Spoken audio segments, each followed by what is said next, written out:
जय जय श्री राधा नवनीत प्रियालाल।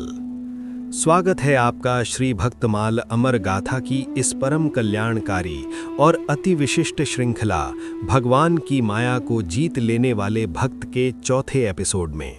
मेरे प्यारे भगवत प्रेमियों, इस श्रृंखला में हम उन आदि पुरुषों का स्मरण कर रहे हैं जिन्होंने अपने त्याग, तप और विवेक से उस माया को हरा दिया जिसके जाल में पूरा संसार फंसा हुआ है। कल हमने सूर्यवंश और चंद्रवंश के अद्भुत राजाओं इक्ष्वाकु और पुरुरवा की कथा सुनी थी। आज हम पुनः सूर्यवंश की उस पावन धारा में चलेंगे जहां रघुकुल रीत सदा चली आई, प्राण जाई पर बचन न जाई की कहावत ने जन्म लिया। आज हम दर्शन करेंगे महर्षि विश्वामित्र के पिता और कान्यकुब्ज कन्नौज के राजा महाराज गाधी के, और उन राजा के जिनके नाम पर भगवान राम का कुल रघुकुल कहलाया, परम प्रतापी महाराज रघु के।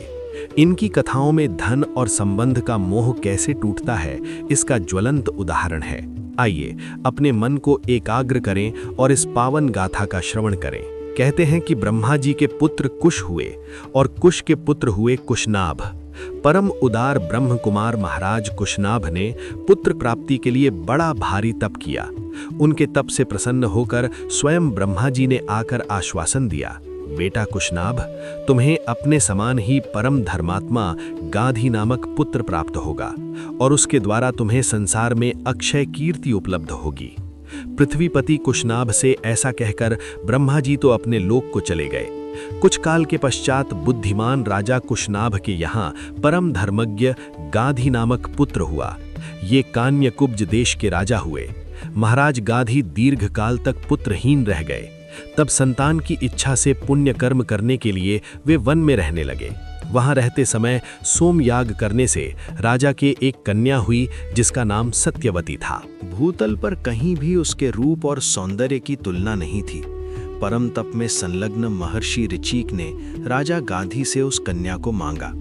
ऋचिक जी सामर्थ्य से सुपूजित, कांतिमान और वायु के समान वेगवान हों तथा जिनका एक एक कान श्याम रंग का हो, ऐसे 1000 चंद्रमा की कांति के समान घोड़े राजा गाधी को शुल्क रूप में दे दिए। राजा गाधी ने अपनी कन्या को वस्त्राभूषणों से विभूषित कर नंदन ऋचिक को दे दिया। इन्हीं महर्षि ऋचिक की कृपा से राजा गाधी के श्री विश्वामित्र जी सरीखे पुत्र रत्न हुए। राजा गाधी महान योगी और बड़े भारी तपस्वी थे। वे प्रजा का पुत्रवत पालन करते थे और प्रजा भी इन्हें साक्षात भगवद रूप समझती थी। इनका संपूर्ण जीवन साधना भय था। जब इन्होंने अपने पुत्र विश्वामित्र को राज्य पर अभिषिक्त करके शरीर को त्याग देने का विचार किया, तब सारी प्रजा इनसे नतमस्तक होकर बोली, प्रभो, आप कहीं न जाएं, यहीं रहकर हमारी इस जगत के महान भय से रक्षा करते रहें। राजा गाधी ने श्री विश्वामित्र के सद्गुणों की प्रशंसा करके प्रजा को आश्वस्त किया और मंगल मुहूर्त में विश्वामित्र जी को राज सिंहासन पर बैठाकर स्वयं प्राणायाम के द्वारा प्राणों का उत्क्रमण कर ब्रह्मलोक को चले गए। सूर्यवंश में जैसे इक्ष्वाकु, अजमीढ़ आदि राजा बहुत प्रसिद्ध हुए हैं, उसी प्रकार महाराज रघु भी बड़े प्रसिद्ध, पराक्रमी, धर्मात्मा, भगवत भक्त और पवित्र जीवन हो गए हैं। इन्हीं के नाम से रघुवंश प्रसिद्ध हुआ। इसीलिए सच्चिदानंद घन परमात्मा भगवान श्री रामचंद्र जी के रघुवर, राघव, रघुपति, रघुवंश भूषण, रघुनाथ आदि नाम हुए। ये बड़े धर्मात्मा थे। इन्होंने अपने पराक्रम से समस्त पृथ्वी को अपने अधीन कर लिया था। चारों दिशाओं में दिग्विजय करके ये समस्त भूमंडल के एक छत्र सम्राट हुए। ये प्रजा को बिल्कुल कष्ट नहीं देना चाहते थे।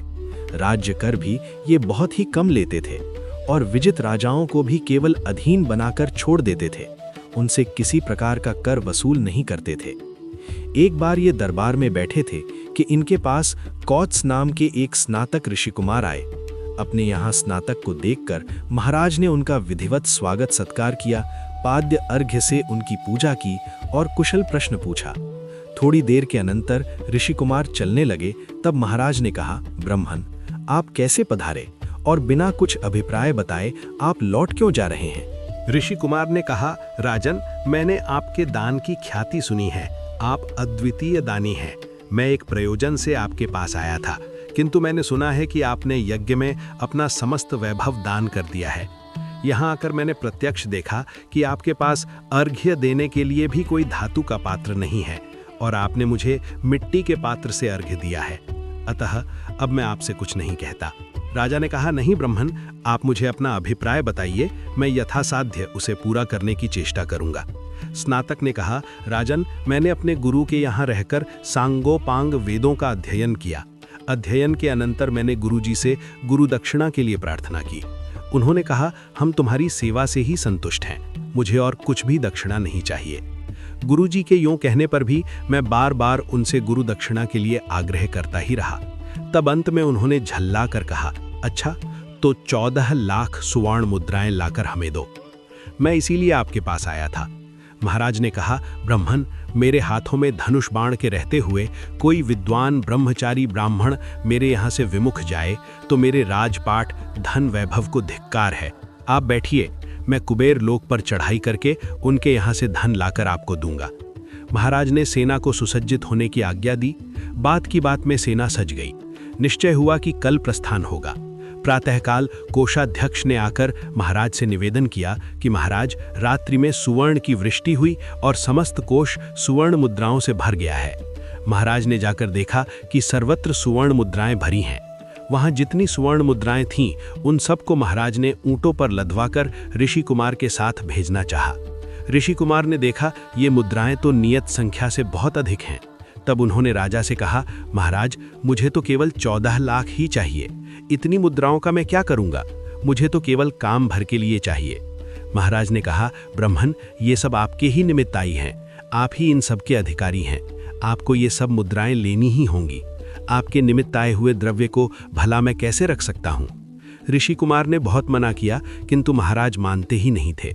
अंत में ऋषि कुमार को जितनी आवश्यकता थी, वे उतना ही द्रव्य लेकर अपने गुरु के यहाँ चले गए। शेष जो धन बचा वह सब ब्राह्मणों को लुटा दिया गया। ऐसा दाता पृथ्वी पर कौन होगा जो इस प्रकार याचकों के मनोरथ पूर्ण करे? अंत में महाराज अपने पुत्र अज को राज्य देकर तपस्या करने वन में चले गए। अज के पुत्र महाराज दशरथ हुए, जिन्हें साक्षात पर ब्रह्म परमात्मा श्री रामचंद्र के पिता होने का सौभाग्य प्राप्त हुआ। कल हम इस श्रृंखला के 5वें एपिसोड में प्रवेश करेंगे और दर्शन करेंगे एक ऐसे महान विष्णु भक्त के, जिनका जीवन हमें चेतावनी देता है कि एक पल का कुसंग भी भक्ति को कैसे नष्ट कर सकता है। ये थे महाराज सतधनवा। वे बड़े भारी भक्त थे, लेकिन एक दिन भूलवश उन्होंने एक पाखंडी अर्थात नास्तिक या विधर्मी से बात कर ली। उस छोटे से अपराध के कारण अगले जन्म में वे राजा से पशु योनि को प्राप्त हुए। लेकिन उनकी पत्नी रानी शैब्या की भक्ति और तपस्या इतनी प्रबल थी कि उन्होंने अपने पति को पशु योनि के शरीर में भी पहचान लिया। रानी ने अपने तप के बल से अपने पति को पशु योनियों से निकालकर वापस स्वर्ग का अधिकारी बना दिया। कल सुनेंगे राजा सतधनवा के पशु बनने और रानी शैब्या के त्याग की यह रोमांचक कथा। कमेंट में महाराज रघु के त्याग को नमन करते हुए बोलिए, जय रघुकुल। राधे।